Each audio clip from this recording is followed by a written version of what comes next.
अस्सलाम वालेकुम, मैं हूं अब्दुल रऊफ़ खान और उम्मीद है कि आप सब खैरियत से होंगे। एक remarkable achievement Indian cricket team की ऑस्ट्रेलिया को ऑस्ट्रेलिया में शिकस्त देना और वो भी पर्थ में शिकस्त देना, मेरा ख्याल है कि इसकी जितनी भी तारीफ़ की जाए कम है।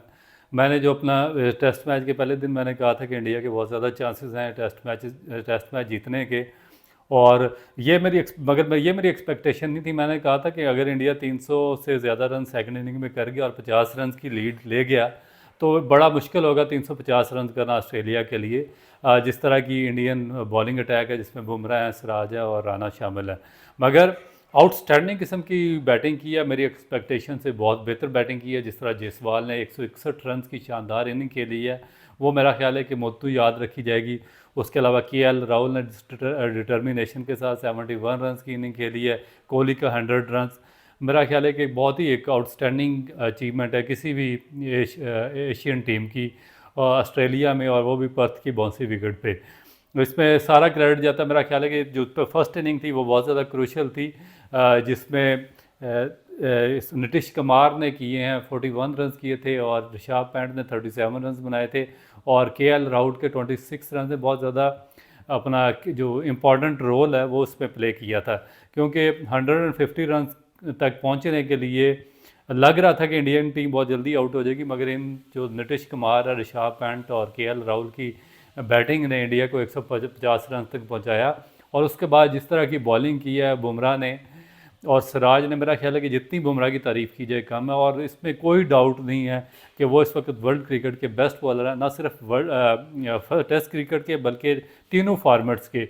और ये एक मेरा ख्याल है कि जो बाकी ऑल ओवर द वर्ल्ड बाकी बॉलर्स हैं, फास्ट बॉलर, उनके लिए भी एक बहुत बड़ी एग्जांपल है।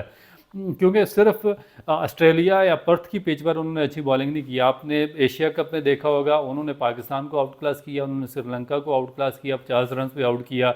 उसके बाद वर्ल्ड कप जो कि इंडिया में हुआ, उसमें उन्होंने आउटस्टैंडिंग किस्म की बॉलिंग की और टॉप टॉप शामी के बाद टॉप बॉलर्स में से एक थे।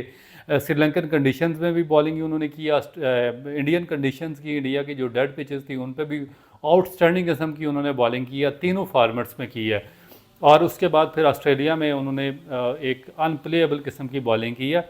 और स्पेशली इसलिए उनकी तारीफ़ करूँगा कि एक ऐसा बॉलर जिसको 3 दफ़ा ये जो बैक इंजरी हो चुकी है, और लोअर बैक इंजरी जो कि बहुत L4 या L5 में होती है, और किसी भी फास्ट बॉलर के लिए इंतहाई कैरियर थ्रेटनिंग किस्म की इंजरी होती है। और बहुत से दुनिया ऑल ओवर द वर्ल्ड ऐसे बॉलर्स रहे हैं जिनकी जो कंप्लीटली जो क्रिकेट ही ख़त्म हो गई थी। मगर इसमें इनको बहुत बड़ा क्रेडिट देना पड़ेगा कि जिस तरह उन्होंने इसको ट्रीटमेंट किया, इसको यूज़ किया और उसके बाद बॉलिंग के काबिल हुए। 3 दफ़ा उनको फ्रैक्चर हुआ अपनी ये लोअर बैक में, उसके बाद उसको रिकवर किया, रिहेबिलिटेशन प्रॉपरली किया, और फिर तीनों फार्मेट की वो क्रिकेट खेलते रहे। और ये मेरा ख्याल है कि एक वही आदमी समझ सकता है कि जिसने बहुत लंबी बॉलिंग की हो, एक लंबा अरसा 20-25 साल इसमें गुजारे हूँ, तो वो इस चीज़ से कतई वाकफियत रख सकता है कि ये कितना एक एक डिटर्मिनेशन का काम है, एक बहुत ज़्यादा मेहनत का काम है, एक बहुत लगन का काम है, और सबसे ज़्यादा माइंडसेट जो आपका इतना ज़्यादा स्ट्रांग होना चाहिए कि आपकी इमेजिनेशन से भी वो बाहर है। और उसके बाद अभी वो जो कैप्टनसी उन्होंने किया, आउटस्टैंडिंग किस्म की कैप्टनसी की है, ऑस्ट्रेलिया को शिकस्त दी है। मेरा ख्याल है कि आउटस्टैंडिंग किस्म की उन्होंने क्रिकेट खेली है बुमराह ने। और एक मेरा ख्याल है कि किसी भी फेज़ में उन्होंने ये महसूस नहीं होने दिया कि रोहित शर्मा जो आउटस्टैंडिंग प्लेयर रहे हैं, इंडिया को बहुत लंबे अरसे से सक्सेसफुली लीड करते रहे हैं, उनकी उन्होंने कमी महसूस होने दी है, या साबित किया कि वो नहीं खेल रहे। उसके अलावा जायसवाल की बैटिंग, स्पेशली मैंने पहली इनिंग में तज़किरा किया था कि वो अभी बॉल की पेस को मीट नहीं कर रहे, जिस तरह स्टार के एब्सोल्यूट बॉलिंग कर रहे थे, और अभी वो आधे रास्ते में होते थे तो बॉल गुजर जाती थी।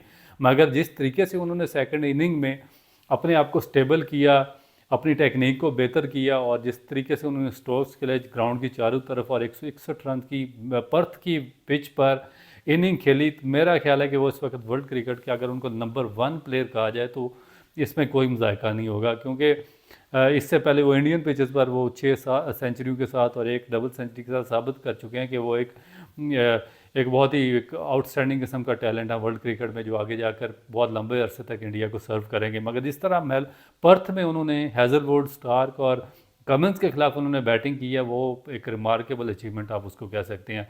तो इंडियन टीम ने इस टेस्ट मैच में एक कंप्लीट डोमिनेंस का मुजाहरा किया है। और अब इस टेस्ट मैच के शुरू होने से पहले लग रहा था कि बहुत मुश्किल होगा, जिस तरह 3 मैचेस की सीरीज़ में वाइट वॉश हुए हैं न्यूजीलैंड से, कि इंडियन टीम इस तरह का परफॉर्म नहीं कर पाएगी ऑस्ट्रेलिया में। मगर अब उन्होंने अपने लिए एक नए रास्ते खोल दिए और उम्मीदें एक दफ़ा फिर उनसे वाबस्ता है कि वो अगले 3 टेस्ट मैचेस जीत कर वो टेस्ट चैम्पियनशिप के फाइनल में क्वालिफाई कर सकते हैं। तो मेरा ख्याल है कि एक दफ़ा फिर ये कहना पड़ेगा कि इस वक्त जो इंडियन टीम है, अगर वो ऑस्ट्रेलिया को ऑस्ट्रेलिया में शिकस्त देने में कामयाब हो जाती है तो वो एक वर्ल्ड क्रिकेट की उसका बेस्ट टीम है, उसको रेट किया जाएगा। यही एक मेरा मकसद था आज का व्लॉग करने का। उम्मीद है कि आपको पसंद आया होगा। एक नए व्लॉग के साथ इंशाल्लाह दोबारा आपकी खिदमत में हाज़िर होंगे। इजाज़त दीजिए, अल्लाह हाफ़िज़।